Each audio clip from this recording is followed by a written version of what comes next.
In this video, I'm going to show you how to repair a lead pipe. Before you can start to repair your lead pipe, you need to turn the water off at the mains and then cut your pipe with a pair of regular pipe cutters. As you can see, it's an inch diameter, so you need to get one of these couplers that's the same diameter as your lead pipe. Lead pipes diameter can vary. It's not like copper pipe where they had standard sizes, so always double check the diameter of your lead pipe.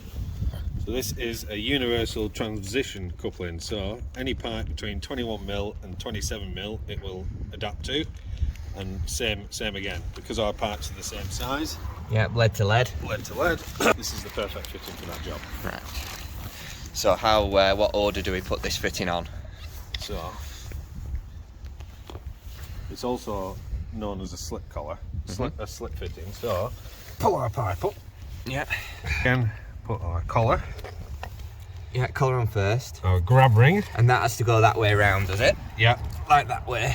Yeah, because as the fitting types clamps, it clamps to the pipe and grabs it. Ah, right, so that chamfer is towards the first fitting. Yeah, because there's a chamfer on the inside of there. Got you. Right, so we've got the chamfer there as well, and yeah. the flat side. The flat side goes to the grab ring. Because you got flat to flat. Yeah, and then the idea is when that hits the chamfer, it then squeezes it against the pipe. So is that a seal? Yeah, that's a rubber seal. So your rubber seal goes into that little groove there. As it all gets tightened up, it'll get squashed onto the pipe. Right, got you. So you've got those three things on first, yeah? Yep. Yeah. So, same again. Similar setup. Collar. Yeah. Grab ring. Special washer. Rubber. And then, the good thing about this is, the pipe will fit through this hole. So you can slip that over. Yeah.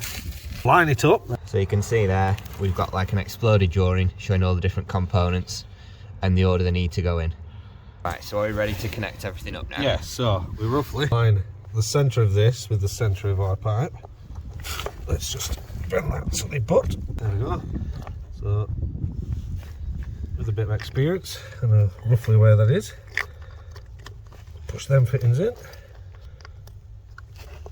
Push them fittings in. Now slide up. And you don't need any tools for this, it's all done on hand tightening, is it? Yeah, the manufacturers don't like you using tools. Right, because you can like over tighten it. Yeah, over tighten it, damage the fitting. Right. So now we're just going to tighten everything up.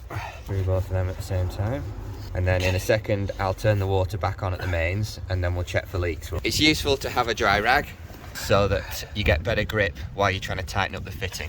How do you know when you're tight enough? Do you just get it as tight as you physically can? Get tight as you physically can, yeah. There we go. Right, shall I turn the water back on and we'll check for leaks? Yes. So here we've got Sam turning the water back on. It's cold. Right, I'm back on. Oh, we have a leak. We have a leak. We have a leak. Woo. Right, turn it back on. Yeah. Right, I'm going to turn the main stop tap back on. All open? Yeah. We're all open. No leaks. Good. No leaks from this side. No leaks from that side. Can't see any dripping from underneath. Now that we've checked that our lead pipe connection doesn't leak, we can backfill our hole with sand and then we can fill in the rest of our hole with soil until we get level with the surface.